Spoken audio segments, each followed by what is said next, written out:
In my previous video, we have started the topic farming in Palampur. In that, we have to read 7 points, and in that video, we have covered 3 points. And green evolution, multiple cropping, methods of new farming, techniques of new farming, we have seen in that video, my previous video. Today, in that series, we have to look land distribution in Palampur. That how land is distributed in Palampur.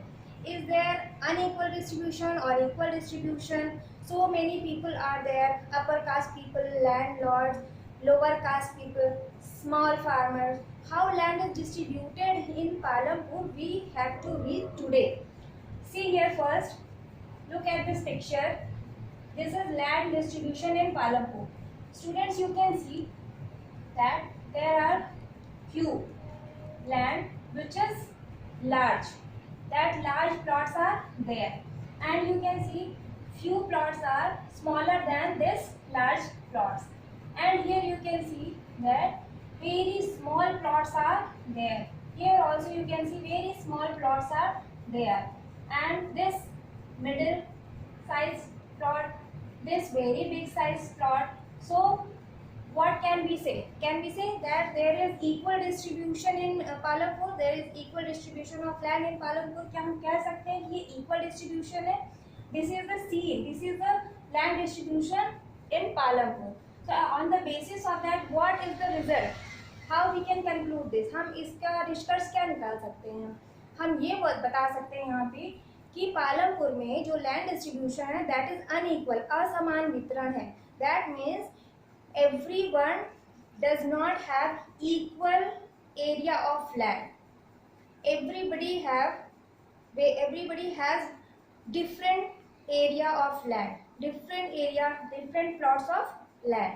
See first, some people with no land.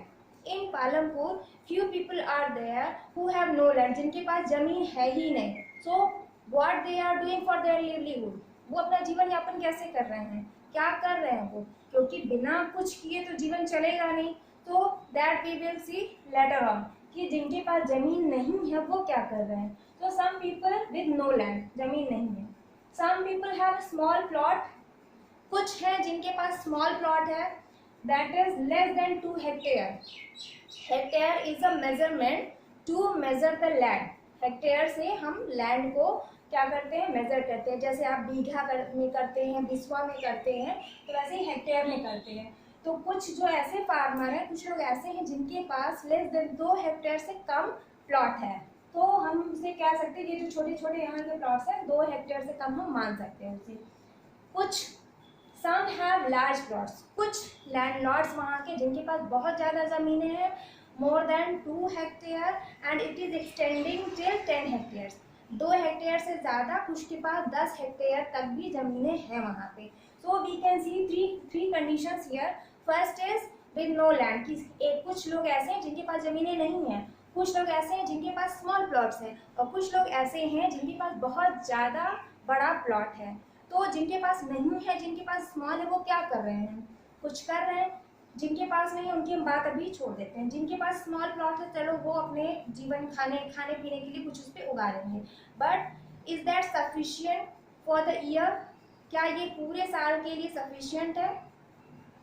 And that large farmers definitely they will be having additional crops, कि उनके पास इतना ज़्यादा होगा कि वो उसे save भी कर पाएंगे, बहुत कुछ कर पाएंगे. उनका इनके साथ कोई प्रॉब्लम नहीं कि वो अपने जीवन यापन के लिए क्या करेंगे, क्योंकि ऑलरेडी क्या है, उनके पास जो लैंड एरिया है वो बहुत ज़्यादा है. तो that is very much sufficient to live their life happily. Now we can take the story of Govind. It is given in your book as example to understand the land distribution, कि जिनके पास small lands हैं और उनकी परिवार की condition ऐसी है, तो what will be the future of that person? Govind is a farmer and he is having land area 2.25 hectare. 2.25 hectare इनके पास जमीन है. And he is not a very big farmer, he is a small farmer. First we can see that 2.25 hectare, near about, that is small plot, near about, more than, a bit more than we can say. So Govind is a farmer. He is having this much plot, this much area of land, and he is cultivating his land. उस पे वो जो कुछ भी उगाते हैं वो उतने एरिया में उनके परिवार के लिए सफिशिएंट नहीं है. Why? Because in his family 3 sons are there. उनके परिवार में 3 उनके बेटे भी हैं. तो ये जो 2.25 हेक्टेयर का एरिया है वो उनके पूरे एक साल के लिए बहुत सफिशिएंट नहीं है. तो what he is doing, he is searching for additional income. इन्हें अपने एडिशनल इनकम के लिए कुछ ना कुछ व्यवस्था करनी पड़ेगी कि यहाँ पे जो उगा रहे हैं इस जमीन पे पूरे साल के लिए इनके लिए पूरा नहीं हो रहा है, इनका जीवन यापन अच्छे से नहीं हो रहा है. तो उन्हें फार्मिंग के अलावा भी कुछ चीज़ें ढूंढनी पड़ेगी जिससे इनका इनकम का सोर्स है वो बढ़े.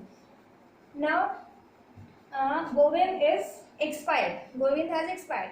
गोविंद की डेथ हो जाती है. After his death what happened, 3 sons are there. So what is happening in India whenever father is died, so the land area or property of father is equally distributed among the sons. So here is also that is happening. 2.25 hectare का जो area है वो 3 बेटों में उनके जो है बराबर बराबर बांट दिया गया.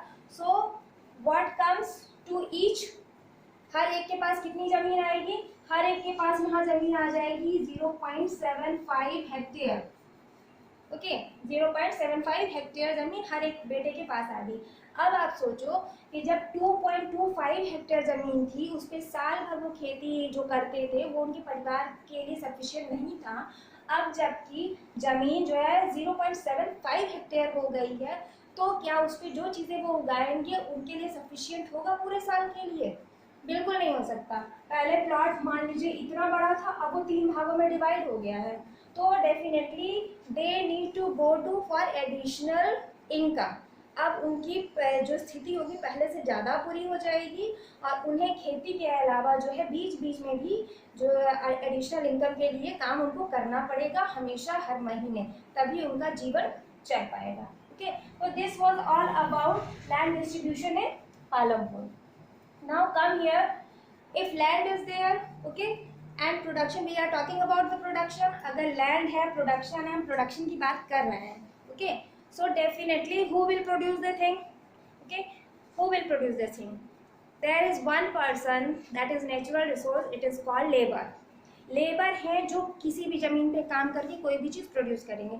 इधर इट इज़ फैक्ट्री और इट इज़ फार्मिंग एरिया. चाहे हम फैक्ट्री की बात करें, चाहे मिल की बात करें, कंपनी की बात करें, कहीं की बात करें, चाहे हम जो है खेतों की बात करें, क्या होगा उससे? हमें लेबर चाहिए ही चाहिए. बिना लेबर के हम कुछ भी उगा नहीं सकते. तो labour is very important factor of the production. So we need labour. Now in the 3 situations, okay, अब हमें ये देखना है कि इन तीनों में से लेबर की ज़रूरत है किसको? लेबर की ज़रूरत किसको है? वेरी सिंपल, जिनके पास लैंड नहीं है उनको तो बिल्कुल लेबर की ज़रूरत नहीं है. ओके, मैटर ही ख़त्म.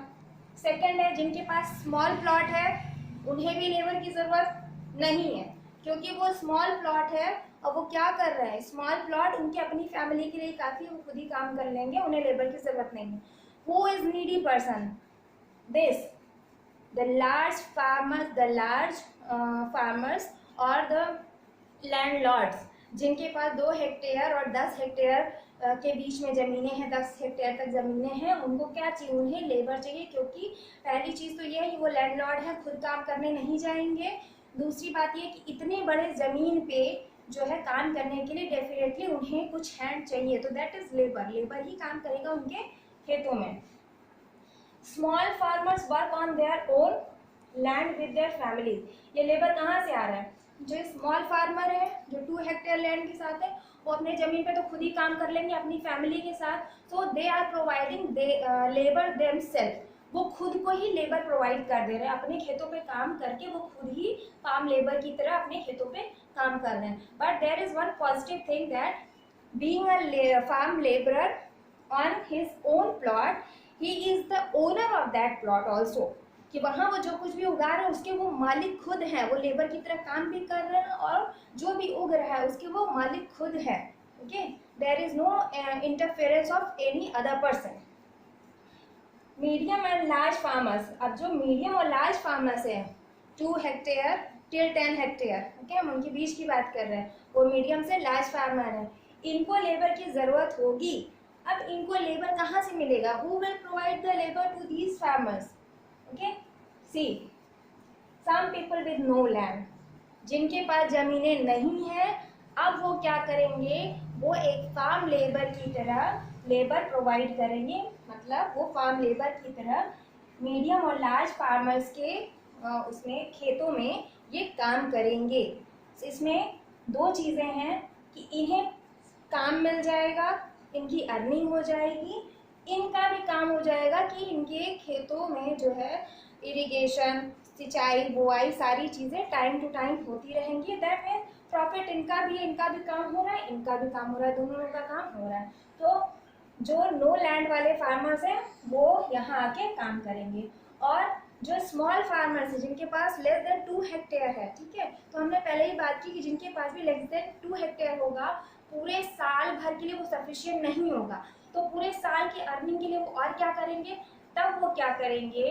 तब वो जॉब सर्च करेंगे इन्हीं फार्मर्स के पास, लार्ज और मीडियम फार्मर के पास, इन्हीं फार्मर के पास आएंगे ये, और इनके खेतों में काम करके वो एडिशनल सोर्स अपना इनकम का बनाएंगे। Okay, farm labourers come from landless families those who have small plots.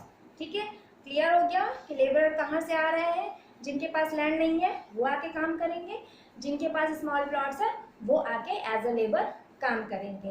But one negative point is there. क्या नेगेटिव पॉइंट है? They are farm labourers, that means they are working as a worker, as a labour. So whatever crops are grown, जो कुछ भी वहाँ उगाया जा रहा है, they are not the owner, वो उसके हकदार नहीं है, वो उसके मालिक नहीं है, वो सिर्फ काम कर रहे हैं वहाँ पे। And for that they are paid wages, इस चीज़ के लिए उन्हें जो है मजदूरी दी जा रही है। बट क्या मजदूरी हर जगह एक जैसी है?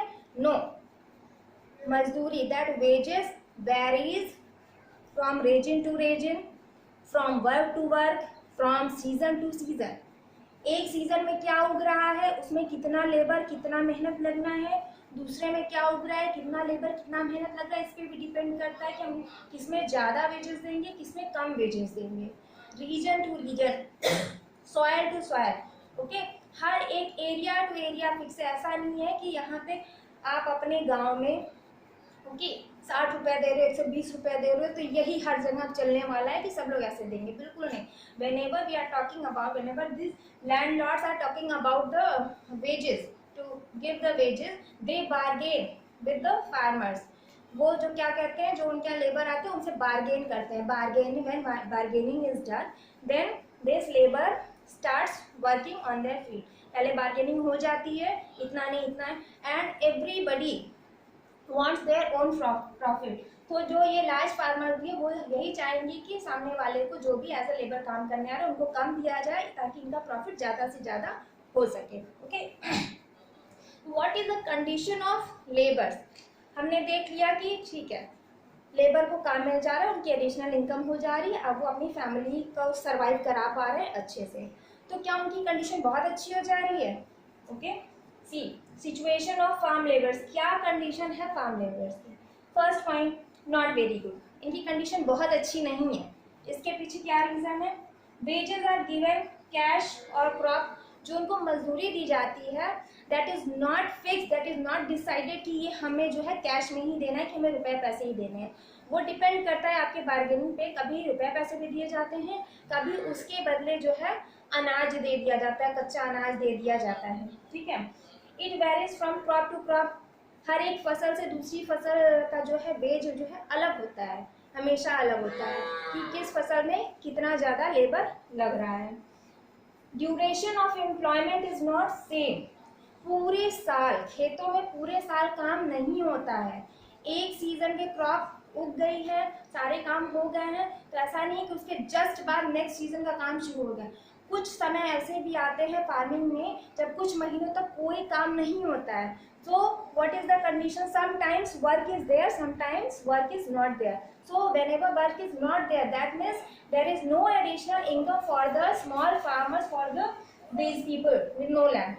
ठीक है, तब इनकी कंडीशन ये है कि इन्हें एक्स्ट्रा वेजेस कहीं से नहीं मिलने हैं during that period of time जब काम नहीं है खेतों में। They need to go for another option for additional income। अब उस समय जो कि खाली पीरियड है, फिर इन्हें नए काम की तलाश में जाना है, या तो ये जाके किसी फैक्ट्री भट्टे में ईंटें वगैरह ढोएंगे, सीमेंट वगैरह उठाएंगे, कुछ मतलब छोटे छोटे कुछ काम इन्हें ढूंढने ही है। तो फार्म टेम्परेरी कंडीशन में बहुत अच्छी नहीं है कि दे आर फिक्स, ऐसा नहीं है कि once they are fix they are for the whole year, कि एक बार उन्हें फिक्स कर दिया गया तो पूरे साल उनको काम मिल रहा है, बिल्कुल नहीं, ऐसा नहीं। कुछ समय के लिए काम मिल रहा है तो उनका लिवलीहुड चल रहा है, जीवन चल रहा है, और कुछ समय जब काम नहीं है तो they have to go for additional income. So students, I think we have cleared out all the points, we have covered all the points. If anything is left, you feel anything is left, any point is left, and anything which is not clear to you, please give in my comment section, and what additional thing you want in that topic, so you can give in my comment section. Thank you students.